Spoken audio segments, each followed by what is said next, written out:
Welcome to Cancer Tamer. I'm your host, Dr. Charley Ferrer. And today we're going to do our last show of the season. And I'm wonderful to have you with us. And with me today is my co-star. Hi there, Debra Santulli-Barone. Happy holidays to everybody out there. Speaking of holidays, you gotta watch out what you're eating. That's very important. Yeah, we always talk about nutrition as one of the things that we talk about how being healthy during this season, especially during this season, is difficult because there's so many wonderful things that you can be eating and all those great munchies. And so noticing what you're putting into your body is so important. That's very important. And to keep exercising while you're eating that stuff would help too. But you know, be wary when you go to a party, a Christmas party or any holiday party. Don't go there without eating anything at home, because a lot of people, they starve themselves the whole day and then they go to this party and they're ravenous and they're picking on everything. Right, because you don't have anything else to pick on. So and what eat ahead of time. Yeah, and what I think is funny, because whenever I go to people's homes, they always say, well, what are you bringing? And it's not so much that, you know, everybody's bringing their own, but the fact that because I have such a limited diet, and I choose to have a limited diet because I want to eat healthy, you know, I can't eat all the stuff that's there. And so I do bring my own munchies. Right, and I can't blame you. And I make my own munchies. So that, you know, I just made a carrot cake. Oh, which, really? Delicious. Oh, I love carrot cake. And the beauty of it is that when you make it yourself, you can control what ingredients you're putting in. So I do it with gluten-free flour, with almonds, with, you know, less sugar than it calls for. So you can control what you're putting in your eating in your dishes, which I think is so important. Yeah, it is, because you could control a lot, especially with recipes with sugar. I usually cut it down really slow, really small. If it says a cup, I'll usually do a quarter cup. Sometimes I won't do it at all until I've tasted it. Like, I like pancakes, so once a month I treat myself. So I was trying to find a good batter. And I didn't have to go gluten-free, but you could. But the batter was, it had like simple ingredients in it. And it called for an egg, and that day I didn't want to eat an egg. So I read about using 2 tablespoons of chia seeds. You put them in 6 tablespoons of water and let them gel for like 10-15 minutes, and it actually has the consistency of an egg. Yes, and you can put that in. Substitute. Yeah, it was amazing. And then I shredded zucchini. I love to shred zucchini and stuff. You don't even taste the taste. You can hide it, and your kids wouldn't even know the difference. No, just like with cauliflower. You can, instead of doing all the potatoes, you know, put half cauliflower and half potatoes. Oh, I did that the other day. And you mash them together. It tastes delicious. Yeah, and so really you can also find substitutes for the sugar, which you can use bananas. Right, that's what they say, applesauce. And applesauce. And I use did bananas. And I do that when I make my banana cake. You know, I make sure, and I like the bananas when they go black. Yeah, because they're real because sweet. they're very, very sweet. So instead of using a cup and a half of sugar, I use like a half a cup of sugar. And I just add an extra banana. Yeah, and you don't even need it. And also, let's say if you don't want the taste of a banana, because I read about this, if you don't like the taste of a banana in a certain recipe, let's say it was for your what was it called? Your pancake mix, let's say. You can actually use pureed prunes or pureed figs or whatever. Or what I did is, instead of oil, I used just the almond milk, and I used applesauce. So, you know, you don't have to use all that oil. They talk about a half a cup of oil, and you look at it and go, you cringe, like, oh, you know. When you can't get away without using the oil, I mean, I'll use sometimes olive oil instead. But recently I've been using, which I've learned with one of what I took the plant-based nutrition course, is that instead of oil, now I use low-sodium organic vegetable broth. So when I saute my vegetables, I can do that. I don't need that much oil, or I don't use any oil. Or sometimes you need a little bit of oil because it enhances and absorbs the calcium, and it helps your body absorb. But you don't have to go crazy with all that. There's a lot you can do. So with eggs, if you don't want eggs that day, you try the chia seeds. If it calls for milk, you can try almond milk. So this way you're not having all that animal protein. And make sure that you read the ingredients. Because just because because it says it's healthy doesn't mean it's organic, and it doesn't mean it doesn't have artificial things added. So for instance, one of the almond milks that everybody loves to drink has carrageenan in it, and carrageenan has been known to be used to cause inflammation, especially in lab rats. They use it to test the drugs that they use for cancers, because the carrageenan can cause the tumors, and that's what they use it for. Not that all carrageenan is bad, so I'm putting that out there so I don't get in trouble. But not all carrageenan is bad, but you have to know which is which. And so being able to notice that is used in many of the products, including some of the almond milks, including your ice cream, including you know, your some of your baked desserts. Almost all your desserts have it, and soy lecithin in those baked because desserts, the carrageenan is actually an emulsant. It actually makes things thicker, and binds it, and so same thing with soy. It makes it thicker and binds it. So you see a lot of soy and a lot of carrageenan in it, which is not healthy for you. And you know, not that soy is not healthy for you. Some of it is, some of it isn't, but there's so much GMO stuff out there that it's not healthy. Why would you want to eat that then? That's true. And it is the piece of making sure you check your ingredients, making sure that you see what is in what you're eating. Because if you ever feel like ice cream, for instance, and my sister always yells at me, don't spoil my ice cream. But you know, I will check and I'll say, oh, did you know that this, you know, this producer has nothing but carrageenan in their ice cream? And you know, and after you eat it and you feel bloated, or you feel, you know, you feel that, oh, it doesn't feel good in my stomach, or I feel sluggish, or well, this is why. That's the truth. Because it's made to cause inflammation. So why are you eating something that's going to cause inflammation? It doesn't make sense. But the almond milk, what I found, which I guess you must have found too, that the silk almond milk didn't have the carrageenan in it. Yeah, it does actually. But it said it right on the. Some of it does. Really? So you have, So even though it says no carrageenan? You have to check. Oh, okay. One of their brand does and the other one doesn't. Oh, okay. The one that I use is Khalifa. Oh, right. And Khalifa does not have it in their milk. Yeah, but I use the, so it's one of those things, check. Almond breeze. But it had to be the silk, unsweetened, no flavor at all, which is fine. Because there's actually vanilla unsweetened, but that still has a lot of sugar. So I do the unsweetened completely, you know, plain, but it's silk. The regular almond milk had the carrageenan, so you really got to read labels. So you have to read labels. And you really have to understand what the heck you're doing. You know, and the same thing what I say with the oils and stuff, that, you know, don't use the oils so much. Use the low sodium, if you could, organic vegetable broths and almost anything. Because if you're using chicken broth even, and then you're having meat on top of it, that's a lot of protein. Your body really doesn't need that much protein, an overload of protein, because then it's an overload on your kidneys. Babies need a lot of protein because they're growing.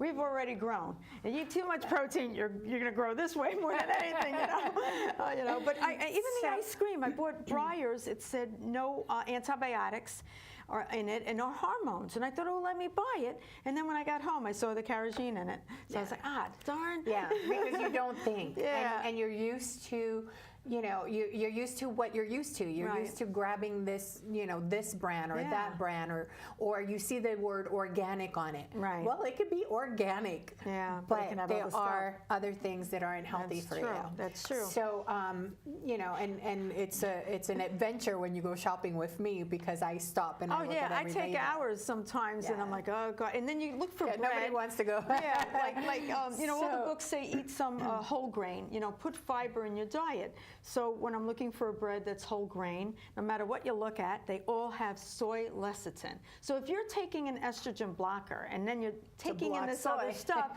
it's very confusing. It really is, unless you're making your own bread, which I've done a few times. But who the heck can bake every day? You know? Bread is awesome. Oh well, I meant like a loaf of bread, you know, type of thing. But it's crazy, and it is crazy. But it's that part of choosing. Choosing your meals, choosing your diet, choosing your way of staying healthy. And alive. The one thing I always get, and I've had it for the last 2 years, where people will say, well, one bite isn't going to kill you. One bite isn't going to, you know, try this, try that. It's not going to kill you. And it's like, that one bite isn't going to kill me. But that one bite is going to lead to the second and the third and the fourth and the fifth. And so when do you stop? Yeah. When is it's okay to do something bad for you? Right. When is it okay? Right. And so that's one of the pieces that we look at when somebody is getting healthy and then all of a sudden they start to slip. And that's true of anything. It's Right. true Any of how you disease, eat. any It's sickness. true of, well, I didn't want to drink, but, one drink isn't going to kill me. One cigarette isn't going to kill me.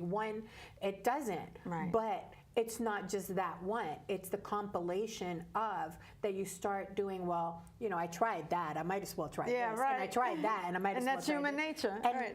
yes, exactly. So Right. by the time you look at it, you're back into your old habits. Yeah. And that's one of the pieces that leads us right into our next topic. So, so watching what you do, because it is one of those things where you will revert back. So I want to put Debra on the spot because she has some awesome news that she's going to share with us. Okay. You're going to make me cry. I get very emotional. No. As you know, I had breast cancer and I had leukemia, chronic myeloid leukemia.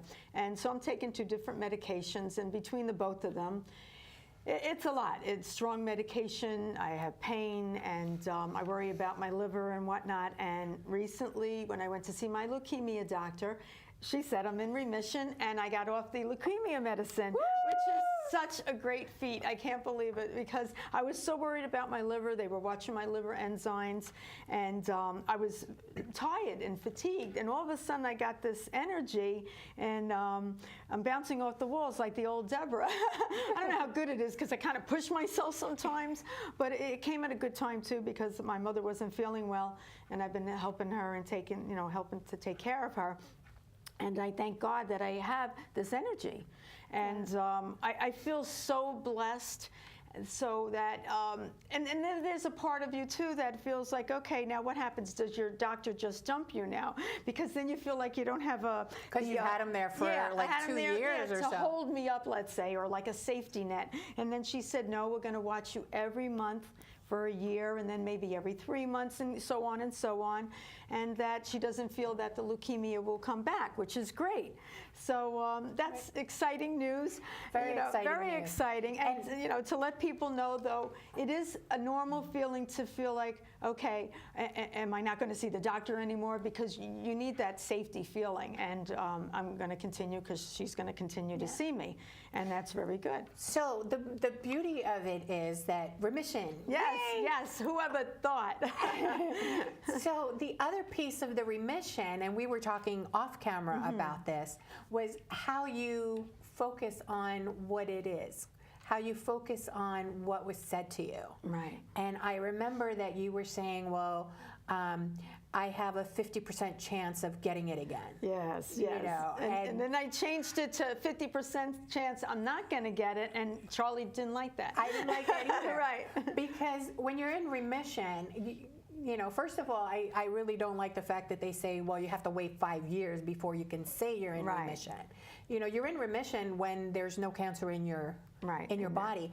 And I don't like the word remission. You are cured. Right. I know that they can't say that word. Right, of but course. You don't have cancer. Right now, period. It's great. I love so it. whether you say cure, whether you say remission, you don't have cancer. Right. This cancer is gone. So you are 100% free of, instead of, 50% it might come back. And that, for me, that's already setting yourself up to get sick again. Because what you think is what you manifest. What you think is what you believe. If you're believing every day that you're going to have cancer, that it's going to come back, that it might come back, and I'm in remission, but it might come back, then what are you telling your brain? Right, it's going to So your brain is going, is she supposed to have it? Is she not supposed to have it? Am I supposed to give it to her? Am I not supposed to give it to her? Do we have issues? Do we not have issues? Right. So it's that, it's like, think of your brain as a child. And if you tell your child one thing, they take it literally. Yes. So for instance, I told my kid once when he was 3 years old, I said, we're walking out in the cold and it's freezing, and I'm like, pick up the pace. Come on, let's pick up the pace. And my son stopped, turned around, started looking all over the floor. He goes, but Mommy, I can't find it. Oh, I love that. So, so the idea of, I had to stop and go, find it. Oh my God, he's looking for the paste, to pick it up. I like that. So our brain is the same way. Our brain is very literal. So if you're telling your brain, well, I have 50% chance that it'll come back. Well, what's your brain hearing? Yeah, 50% chance it's coming back. Right. It's literal. It can't say, oh, well, maybe that's just a gray spot. Right. So how do you look at it? How do you talk to yourself? How do you manifest for yourself? And manifesting for yourself, and some people don't like that word, but I like that word. But manifesting for yourself is creating. It's how you think. It's what you bring into your life. And so you have 100% chance, and it's not you have 100% chance. You are 100% chance right now that you don't have it. Yes, cancer-free with that. It's yes, cancer-free. And it feels good. It feels like a relief. It feels good. I want to thank everyone who ever prayed for me and really was on my side, and I appreciate that. They really had my back. And I feel good, and I realize, all right, I have to step up even more. I have this second chance now to eat even healthier. Well, you always had that chance. Yeah, but now it's like, so now it's like, flame. are you going to stay? Are you going to stick to it? Right. And so here's the beauty of it, and I love that you said that second chance part, because here's the beauty of it. So now, remember we were talking about, well, it's only one time. It's only one thing. So are you going to stick to the healthy diet that you created for yourself? Or, I'm in remission. Let's have a ball. So let's party. Let's eat that junk food. Let's let's go back to the chips and the dip and not exercising and not working out and not and getting stressed.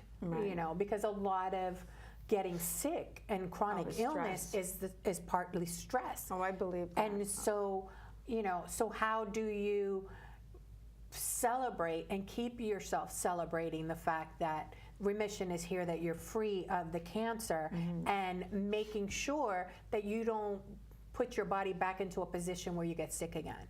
Well, that's the plan. And then, of course, the more people you have in your family, the more people are pulling at you, and it's hard. And you're horrible at delegating. Yeah. Nobody listens when I delegate. Yeah, that's true. Tell her anything. She's like, it's hard, and especially the type of person I am, too, which was always, okay, I'll do this, this, and that, because I could, Yeah. And that's been extremely hard, but again, I'm very thankful because I have this energy that came back. My son said to me recently, Ma, calm down, you don't even sit still. And I'm like, don't you understand? I got rid of leukemia. I have energy. I mean, to me, that's a gift from wherever. It's like, because that's the old me. The old me had this But let me tell you something, and this is something that people can focus on themselves.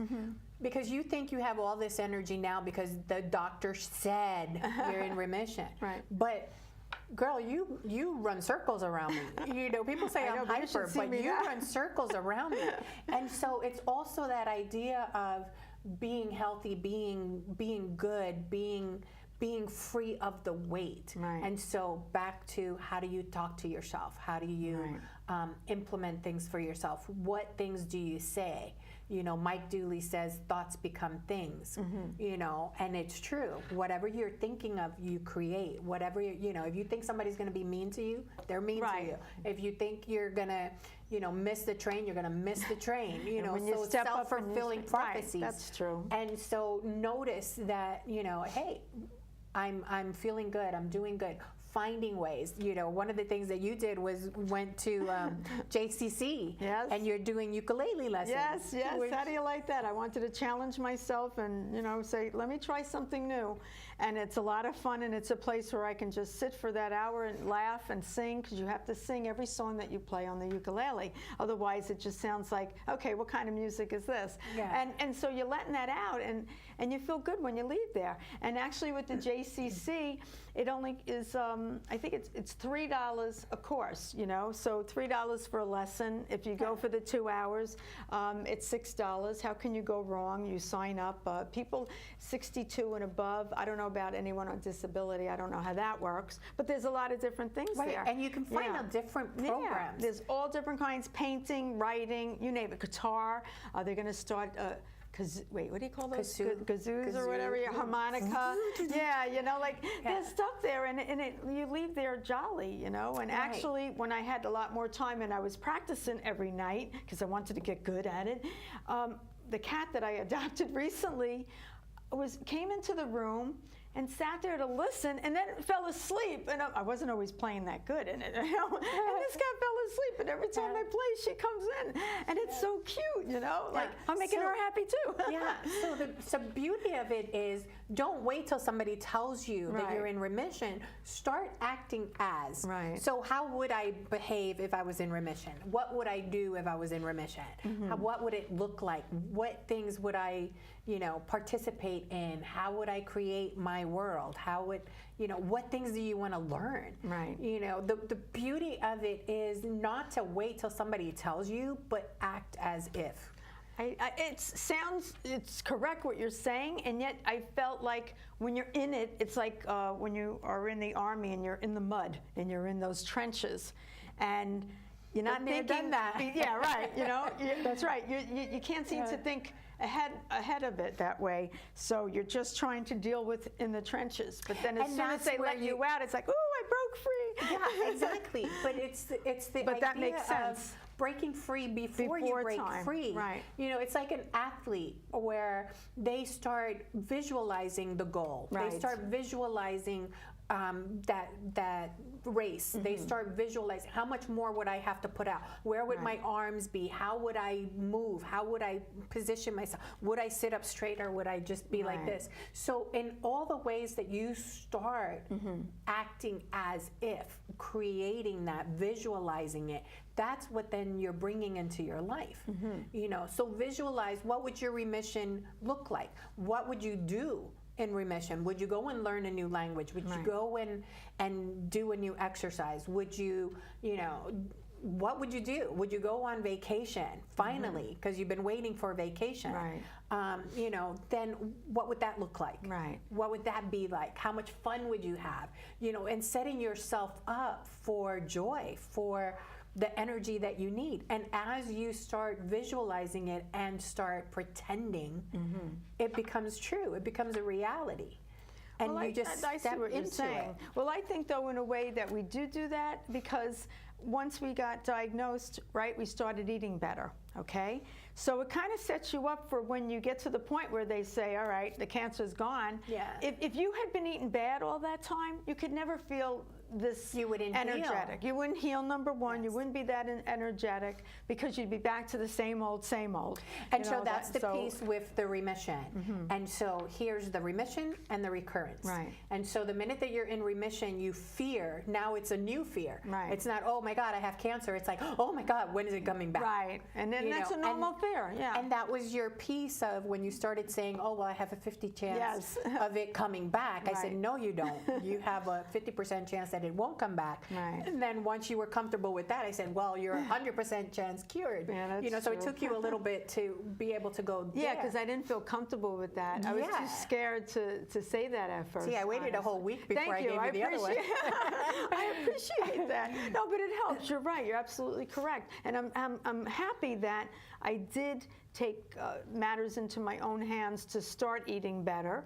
I might not eat as great as you. You know, you eat. You know, you have a very strict diet. You know, I go bad too. But it no, is it really that helps. piece of, you know, what do you focus on? Do you focus on the remission, or do you focus on the recurrence? Right. Well, hopefully, you know, so if you're just focusing on remission, let's have fun with the remission, and we're focusing on the fact that, hey, we're cured. Right. We're cured. It's not, oh, it's going to come back 50%, or you know, no. Well, I'll be you're damned. cured. Period. Right. It's in remission. That means it's not there. Right. That's true.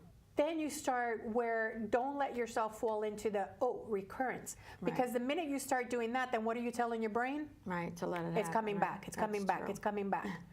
So what's your brain doing? I thought she was in remission, but she keeps telling me that it's coming back. So I need to. I confuse my brain. You know, and you confuse your brain. And the part of it is that your brain will do whatever you think it does. If you think you can walk, your brain says, hey, walk. Yeah, isn't that amazing? Yeah, when you think about it. If you think you can't do something, your brain goes, you know what? She told me I can't do it. Can't do it. That's you true. Know? So it listens. Your brain is the only one that listens to you 100%. Yeah, thank God. So what are you feeding it? Right. And so instead of worrying about recurrence, where everything is then negative, look at remission. Look at, okay, one step further. I don't have it anymore. You don't have it anymore. You don't want it back.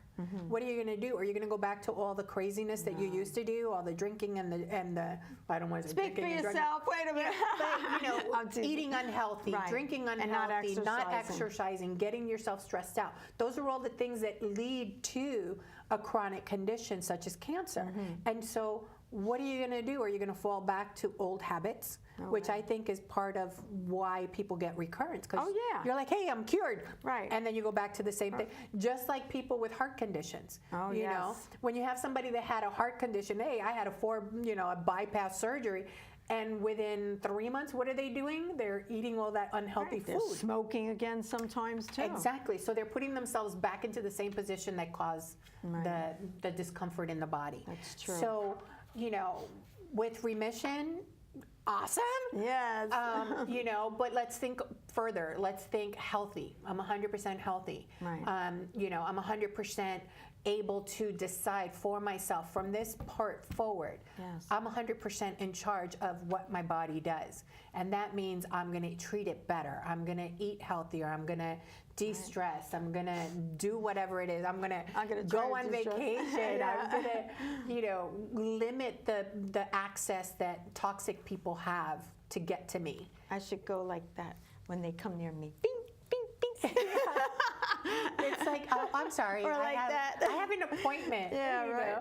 I'm going to hang up on them. Yeah, so being able to do those things. So, you know, we're almost at the end of the show already. I knew it.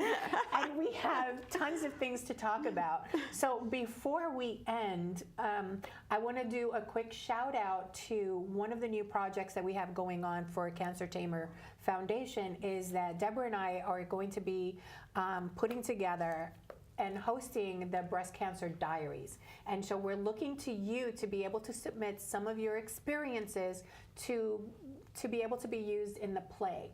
The play, we're calling it a dramedy, which is a little bit of drama and a whole lot of comedy. Yes. And just taking different situations from people, from women that have had cancer and even men that have had breast cancer that are things that we've gone through, you know, like when we were first diagnosed, when we went through treatment, the crazy thoughts we have, the people in our lives, the crazy situations. I call it the insanity of cancer. And being able to share those aspects with us. So if you want to be in on that, please give us a call or email us at info@cancertamer.org and send in your comments and look on the website for more information about the play, which will be coming out in 2019. And thank you for being with us. Yes, thank you, and happy holidays. Happy holidays. This is Dr. Charley Ferrer. This is Debra Santulli-Barone. And have a great holiday season. It was great to be here.